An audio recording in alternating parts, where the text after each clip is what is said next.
Perkenalkan, nama saya Ricardo. Saya dari kelas 11 RPL. Di sini saya akan membacakan jawaban-jawaban yang dikasih tugas di halaman 35 nomor 1 sampai 15. Soal pertama, berikut pernyataannya tidak benar tentang penggunaan file kabinet untuk menyimpan data. Jawabannya itu ada A, yaitu rawan terhadap serangan hacker, berada di halaman 2. Nomor 2, manfaat penggunaan basis data dalam bisnis memberikan kemudahan kepada pelanggan. Berikut yang bukan contoh penggunaan sistem basis data yang memberikan kemudahan kepada pelanggan adalah, jawabannya itu A, peserta didik dapat melakukan pencarian buku yang ada di perpustakaan secara online. Ada di halaman 3-4. Nomor 3, perhatikan uraian berikut. 1. Primary key, 2. Foreign key, 3. Index, 4. Trigger. Komponen yang terlibat dalam sebuah relasi antara dua tabel di basis data adalah D. 3 dan 4 di halaman 32 jawabannya. Nomor 4, berikut yang bukan merupakan dampak penerapan konsep basis data relasional, yaitu jawabannya yaitu D. Redundansi data dapat lebih sering terjadi. Ada jawaban itu berada di halaman 13. Nomor 5, penggunaan arsitektur 3 level membuat proses pemeliharaan basis data menjadi lebih mudah. Pernyataan yang kurang tepat tentang arsitektur 3 level adalah, jawabannya itu D. Sesuai digunakan untuk basis data, file dan relasional. Ada berada di halaman 16 jawabannya. Teknik enkripsi merupakan metode untuk menjaga keamanan data dalam arsitektur 3 level. Metode tersebut ditentukan pada level. Jawabannya itu A. Internal. Berada di halaman 19. Nomor 7, stok dilakukan secara otomatis oleh objek basis data dapat yang disebut jawabannya itu D. Trigger. Pada sistem basis data bank, setiap pembukaan akun baru akan menambahkan data baru ke basis data bank. Bahasa pemrograman SQL yang digunakan untuk menambahkan data baru tersebut disebut DML. Seorang peserta didik mempunyai data-data sebagai berikut: nama, jenis kelamin, tanggal lahir, telepon, dan alamat. Ketika data tersebut disimpan ke dalam sebuah basis data, yang akan terjadi adalah tanggal lahir akan menjadi atribut. 10. Sebuah DBMS mempunyai banyak kemampuan. Salah satu kemampuan DBMS adalah mencegah agar seorang pengguna melakukan perubahan data sebelum pengguna lain menyelesaikan transaksi. Fitur tersebut berhubungan dengan, jawabannya B, dukungan transaksi data.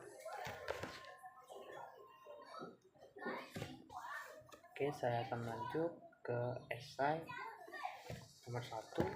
Mengapa penggunaan basis data relasional lebih baik daripada file?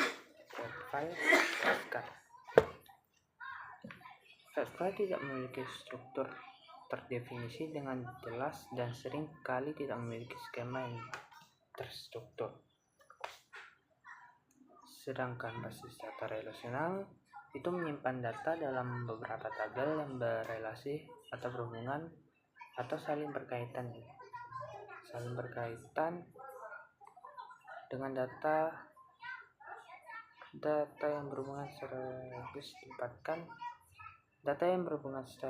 logis ditempatkan dalam sebuah tabel dan terpisah dari data lainnya. Jadi file itu datanya tidak terhubung dan tidak memiliki skema yang terstruktur, sedangkan relasional itu dia berrelasi dan memiliki hubungan dari data ini dengan data ini. Oke, nomor 2, jelaskan perbedaan antara level eksternal dan konseptual dalam arsitektur 3 level. Level eksternal digunakan untuk menggambarkan bagian basis data yang terkait dengan cara menampilkan kepada setiap pengguna, sedangkan konseptual digunakan untuk menggambarkan jenis data yang disimpan di dalam basis data serta hubungan antar data tersebut. Itu jawabannya berada di halaman 17. Oke, soal nomor 3, jelaskan kemampuan yang dimiliki oleh DBMS yang berhubungan dengan bangunan dan integritas data. DBMS dilengkapi dengan sistem autentikasi yang memastikan data hanya dapat diakses oleh pihak yang berhak. Selain itu,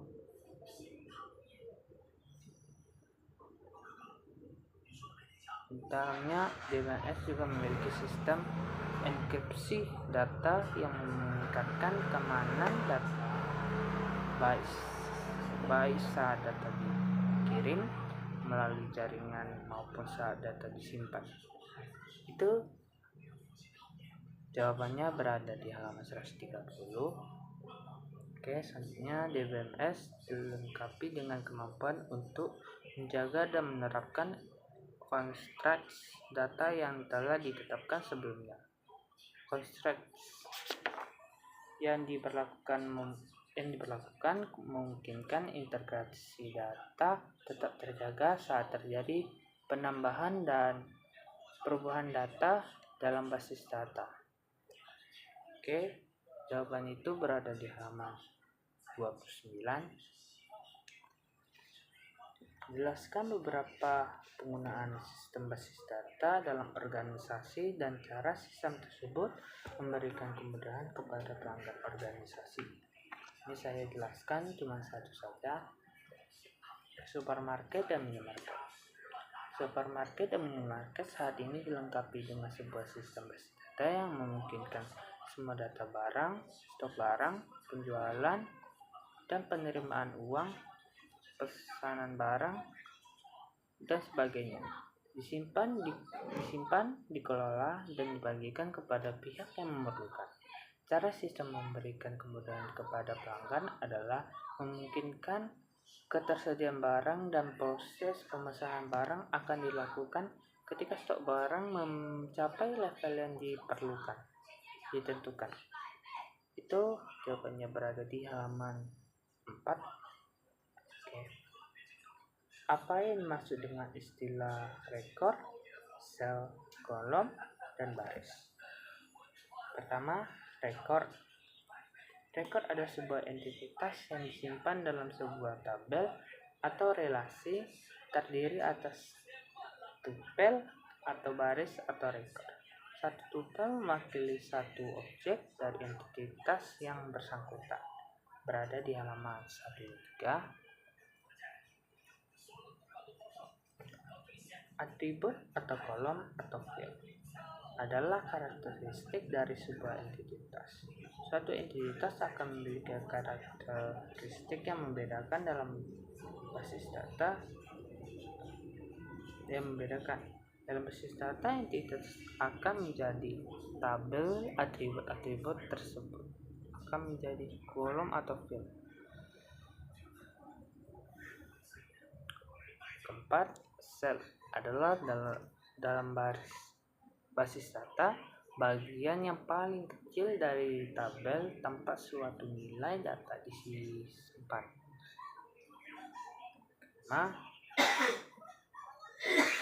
Keempat, baris adalah suatu set lengkap data dalam tabel yang mewakili satu entitas atau satu kolom. Oke, sekian dari saya. Terima kasih.